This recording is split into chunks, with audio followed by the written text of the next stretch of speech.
ይህ በተዳፈነ እሳት ውስጥ ረመጥ ሆኖ የሚያቃጥለው ነበልባሉ የኢትዮጵያ ወታደር ታሪክ ነው። ሰነዱ ሲገለጥ፣ ዶሴው ሲከፈት፣ ታሪኩ ሲታወስ እጅን በአፍ የሚያስጭን ነው። እልፍ ገድሎችን የከተበ የዘመናት ስንክሳሩ የበላይነት የሆነ መሸነፍን የማያቅ የአሸናፊነት ስነ ልቦናን የተላበሰ ገድለ ብዙ የ34 ዓመታትን ስብራት የሚጠግን ቁስላችንን የሚያክም እንባችንን ለማበስ የተዘጋጀው የጎደለውን ታሪካችንን ያነስንበት ህልውናችንን ለመመለስ በተጠንቀቅ የቆመ ጀግና የኢትዮጵያ መከላከያ ሰራዊት ሌላኛ ገጹ ነው።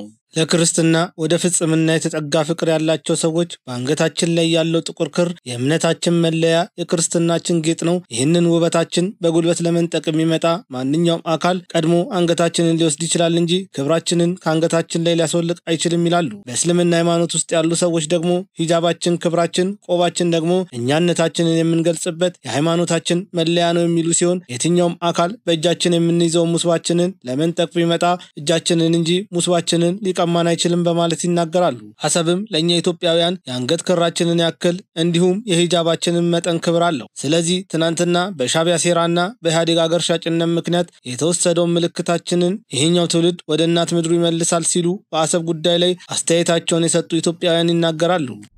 በርበር እናገኛለን በቦሌም ሆነ በባሌ ከ130 ሚሊዮን በላይ ህዝብ ከ60 ኪሎ ሜትር ያነሰ የውሃ በር ላይ ቆሞ ታፍነሙት ቢሉት አይሰማም። የሰራዊታችንን ጽኑ ጀግንነት የሚያሸንፍ ማንም ጠላት አልመጣም፣ አልታየም፣ ወደፊትም አይመጣም። ትድርና ለኔ ማንነት ነው። የባህር ጉዳይ የክቡር ጠቅላይ ሚኒስትር አብይ አህመድ የሚመስላቸው በርካታ ቂሎች አሉ። መስዋዕት የከፈሉ አሉ ምጽዋ ላይ አሰብ ላይ። ስለዚህ ይሄ ነው ማለት ነው። ትክክለኛውም እሱ ነው። መንግስት ያስቀመጠውን አቅጣጫ ሁሉ ተከትለን ወደፊት ነው፣ ወደ ኋላ ሚል የለም ከዚህ በኋላ። ባህር በር የዘመናት የትውልድ ጥያቄ ነው። ኢትዮጵያ 3 ነገሮች ያስፈልጋታል። አንደኛ ሰላም፣ ሁለተኛ ልማት፣ ሶስተኛ የባህር በር። ከኛ በኋላ የሚወጣ ትውልድ አንጠብቅም ማለት ነው። እኛ ራሳችን ባህርን እናስመልሳለን። ሰላም ጤና ይስጥልን ውድ አድማጭ ተመልካቾቻችን፣ ይህ ሳምንታዊ የማል ሚዲያ ትንታኔ ሰዓታችን ነው። በዛሬው ትንታኔ ላይ 118ኛ ዓመቱን ያከበረው መከላከያ ሰራዊት የባህር ኃይል አጥር ውስጥ ምን ተፈጠረ፣ ክብረ በዓሉ ላይ ምን አይነት እሳት ፈነዳ የሚለውን ጉዳይ ከተለያዩ በፕሮግራሙ ላይ ከተሳተፉ ሰዎች ላይ የወሰድነውን ሐሳብና ታሪካዊ ሁኔታዎችን ጨምረንበት ሰፋ ያለ ሐሳብ የምናነሳበት ይሆናል። በክቡር ፊልድ ማርሻል ብርሃኑ ጁላ በባሌም ሆነ በቦሌ የባህር በር እናገኛለን የሚለውን ቅኔያዊ ንግግር ህብረ ቃሉን ሰምና ወርቁን ፈትሸን አንድምታዊ ትርጓሜውን ፈትሸን ወደ እናንተ ውድ አድማጭ ተመልካቾቻችን የምናደርስ ይሆናል። እስከ ትንታኔው ፍጻሜ ድረስ አብራችሁን ቆዩ። ካፍታ ቆይታ በኋላ ስንመለስ በቀጥታ ወደ ትንታኔው የምናልፍ ይሆናል። ከትንታኔው ጋር እኔ ቢኒያም ከድር አብሬያችሁ የምቆይ ይሆናል።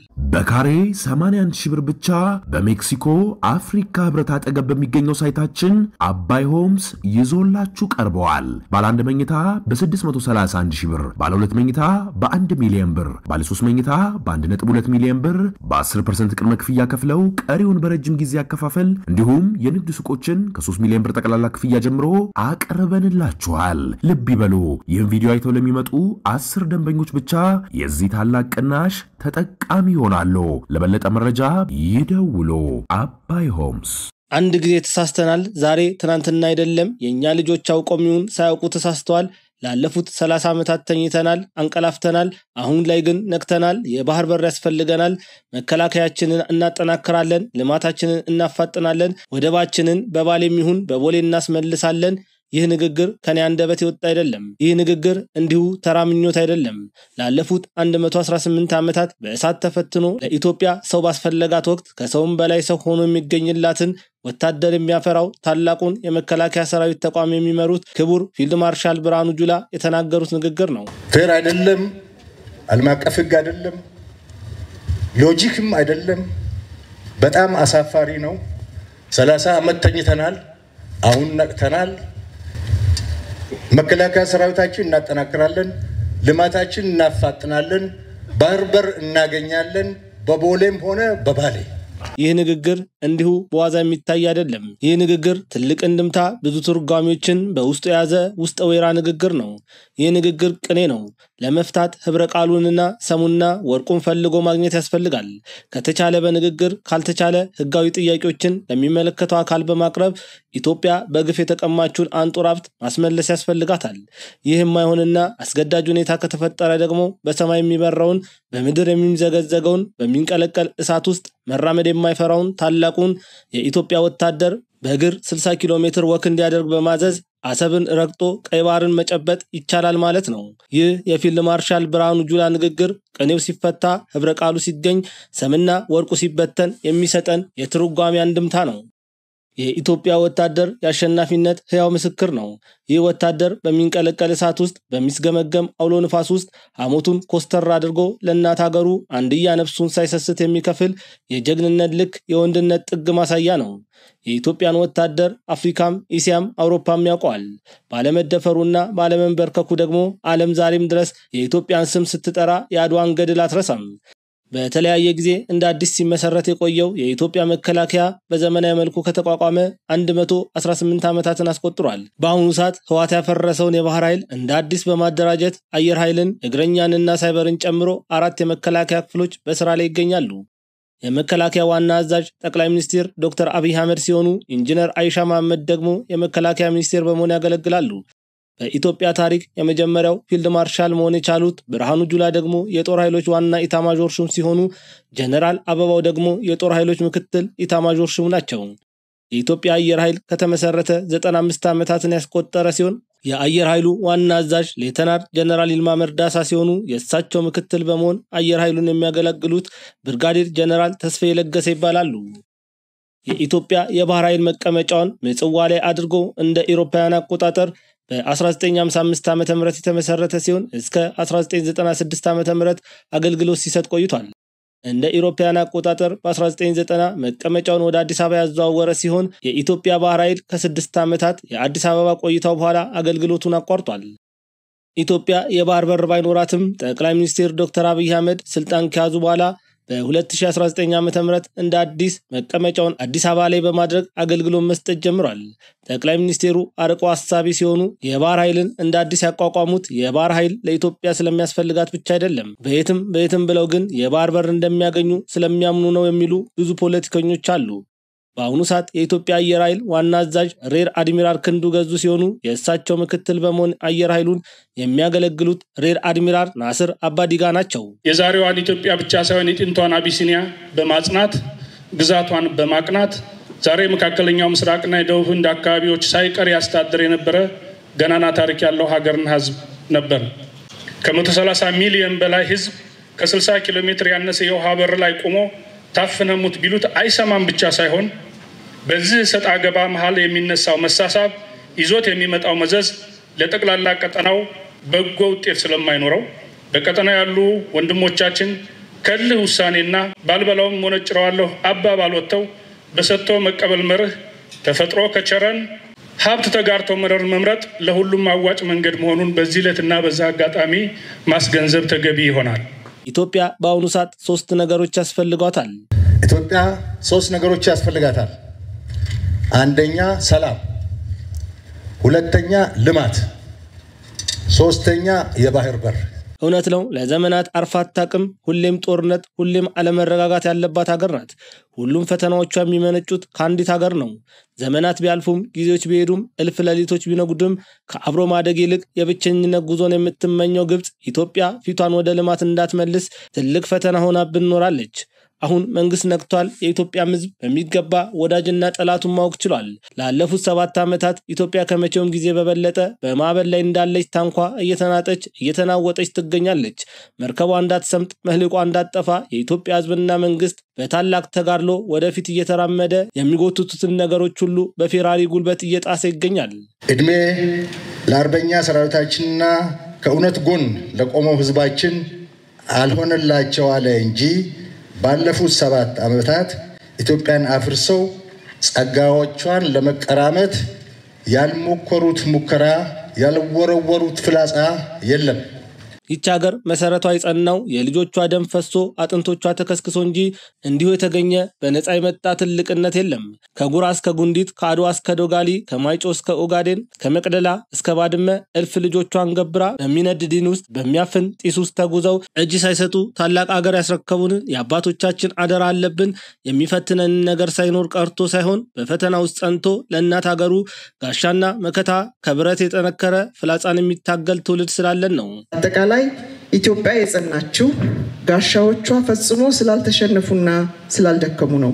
ዛሬ የሰራዊታችንን ጽኑ ጀግንነት የሚያሸንፍ ማንም ጠላት አልመጣም አልታየም ወደፊትም አይመጣም ቀይ ባህር 2250 ኪሎ ሜትር የሚሸፍን ሲሆን የጎን ስፋቱ ከ50 እስከ 60 ኪሎ ሜትር የማይበልጥና ከመርሳ ፋጡማ ተነስቶ የትግራይንና የአፋርን ምድር እየታከከ ቁልቁል እስከ ራስ ዱሜራስ የሚወርደው ቀጭን መሬትን ያየ ሁሉ የኢጣሊያ ቅኝ ገዢዎች ኢትዮጵያ ወደ ቀይ ባህር የሚያስወጣ መሬት እንዳይኖራት ሆን ብለው ያጠሩት አጥር መሆኑን ይረዳል።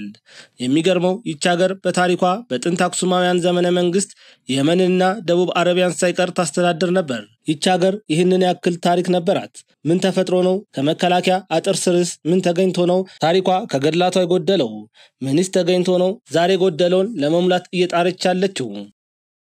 ታላቁ መከላከያ ሰራዊት ከተመሰረተ 118ኛ ዓመቱን ቢሾፍቱ በሚገኘው ባህር ኃይል ግቢ ውስጥ የማትደፈር ሀገር የማይበገር ሰራዊት በሚል መሪ ቃል በድምቀት ያከበረ ሲሆን በዚህ ዝግጅት ላይ የኢፌድሪ ጦር ኃይሎች ኢታማዦር ሹም ፊልድ ማርሻል ብርሃኑ ጁላ፣ የኢትዮጵያ መከላከያ ሚኒስቴር የሆኑት ኢንጂነር አይሻ መሐመድ፣ የቀድሞ ጦር ኃይሎች ኢታማዦር ሹም የነበሩት ጀነራል ሳሞራ ዮኑስ፣ የተለያዩ ሀገራት የጦር መሪዎችና አምባሳደሮች፣ የመከላከያ ሰራዊት የክብር አባላትና ሌሎች ጥሪ የተደረገላቸው እንግዶች እንዲሁም የጥንት አርበኞች ማህበር ፕሬዝዳንት የሆኑት ልጅ ዳንኤል ጆቴ ተገኝተዋል።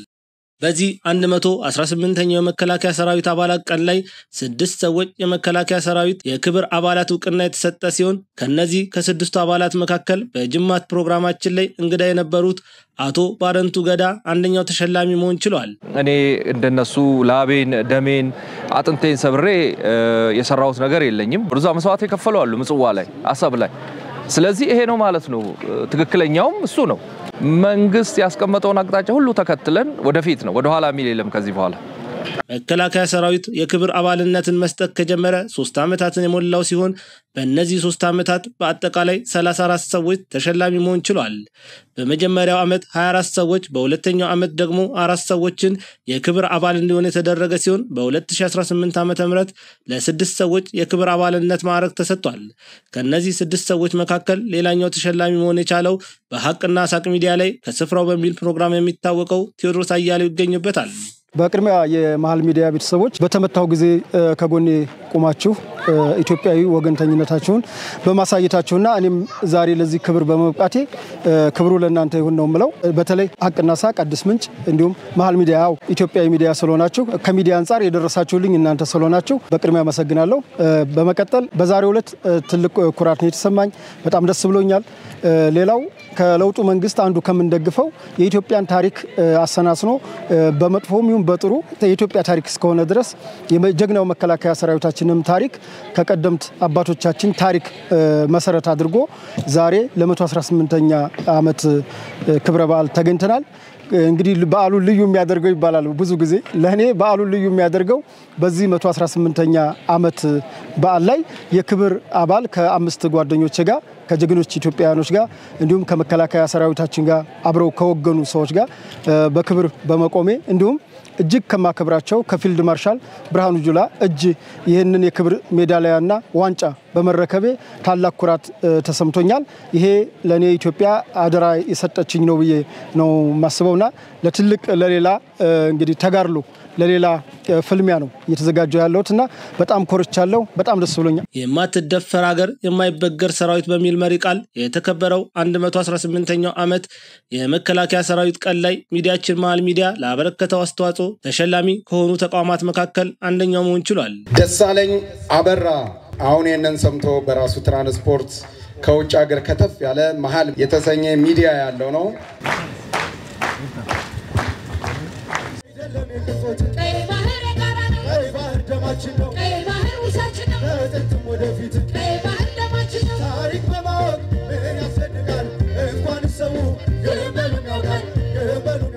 በመጨረሻም የጦር ኃይል ኢታማዦር ሹም የሆኑት ፊልድ ማርሻል ብርሃኑ ጁላ ኢትዮጵያ ላለፉት 80 ዓመታት ያልሰራችውን ስራ በዚህ 7 ዓመታት ሰርታለች ያሉ ሲሆን በዚህን ሰዓት 3 ነገሮች ያስፈልጉናል፣ እነዚህም ሰላም፣ ልማትና ባህር ናቸው ያሉ ሲሆን አሁን ላይ ያለን ህዝብ ብዛት 130 ሚሊዮን ሲሆን ከጥቂት ዓመታት በኋላ 200 ሚሊዮን እንሆናለን።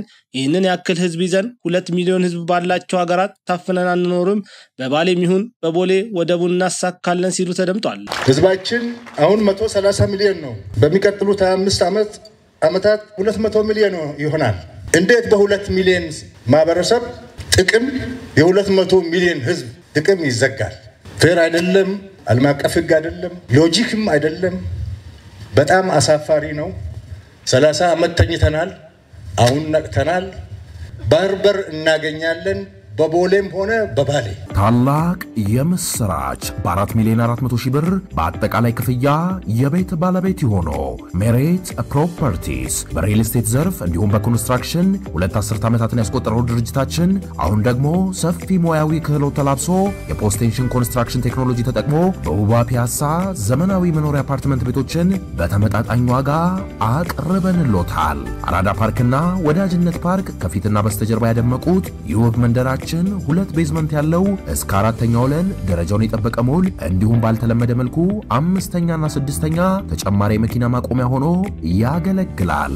ለደንበኞች ጥራትና ምቾት የሚተጋው ድርጅታችን ሜሪት ፕሮፐርቲ በዚህ መንደር መዋኛ ገንዳ፣ ጂምናዚየም፣ ደረጃውን የጠበቁ ሰፋፊ ሊፍቶች፣ ምቹና በቂ መኪና ማቆሚያ ቦታዎች፣ ዘመናዊ የደረቅ ቆሻሻ ማስወገጃ፣ አውቶማቲክ ጄኔሬተር የተገጠመለት የከርሰ ምድር ውሃና ለተለያዩ አገልግሎቶች የሚውሉ ሰገነት አካቷል። ከባለ 1 እስከ ባለ 3 መኝታ ቤቶችን በ10% ቅድመ ክፍያ ከ441 ሺህ ብር ጀምሮ የቤት ባለቤት ይሆኑ። እንዲሁም 70% ለሚከፍሉ ደንበኞቻችን 30% ልዩ የማስታወቂያ ቅናሽ ይዘንሎት መጥተናል። ታዲያ ይህ ቅናሽ የሚቆየው ለ10 ተከታታይ ቀናት ስለሆነ በ0941 44 7879 ላይ ይደውሉ። የኢትዮጵያ ወታደር በሳት የተፈተነ ወርቅ ነው። በሚፍለቀለቅ ፍምና ረመጥ ውስጥ ሳይፈራ ተራምዶ በሚንበለበል የእሳት ዲን ላይ የተጓዘ ከእናት ሀገሩ በፊት አንገቱን ለሰይፍ የሚሰጠው የኢትዮጵያ ወታደር ትናንትና በደም ብዕር የተከተበውን ታሪኩን በቢሾፍቱ ሰማይ ስር ከባህር ኃይል አጥር ውስጥ 118ኛ ዓመት ክብረ በዓሉን ተከብሯል። በዚህ ክብረ በዓል ላይ ተዳፍኖ የቆየው የወደብ እሳት ፈንድቶ በመሪዎቻችን አንደበት ቁጭታችንን እንደሚሽሩና ወደ ወደቡ እንደምንመለስ በመግለጽ በከፍተኛ ሁኔታ የተከበረ በዓል ሆኖ አልፏል። የኢትዮጵያ ሰራዊት ገድል ትናንት ሆነ ዛሬ አንድና ያው ተመሳሳይ የአንድ ሳንቲም 2 ገጽታ የማይለያይ የጥንቱ ቀስቱን እየቀሰተ አልሞ እየተቆሰ ራስ ልቡን ነድፎታል። የጠላቱን ቋንጃ እየሰበረ ሽባ አድርጎ አጋድሞታል። ተከትሎ የመጣው ልጄ ጦር ወርውሮ እየወጋ በሳንጃ አጥቃጥቁን ሰንዝሮ ጠላቴን ካፈር ከምድር ቀላቅሎ አቆየልኝ ድንበሬን አጥሮ። የባሩድ አፈር አረር ሆኖ ባላንጣን እንዲገድል ጥይት ሆኖ ከተሰራ በኋላ የመጣው ደፋሩ ልጄ አልሞ ተኳሹ የማይስተው ረፍርፎ እየዘራ የጠላትን ሬሳ ቆልሎታል እንደ ክምር ተራራ። ነሰናድር በልጅግ አልቤንና እከደከና ምንሽር አፍ አውጥተው ይናገሩ። የዛሬን በዚያ በቃው። ከትንታኔው ጋር ቢኒያም ከድር ነበርኩኝ። በሚቀጥለው ሳምንት በሌላ ርዕሰ ጉዳይ በሌላ ሐሳብ የምንመለስ ይሆናል።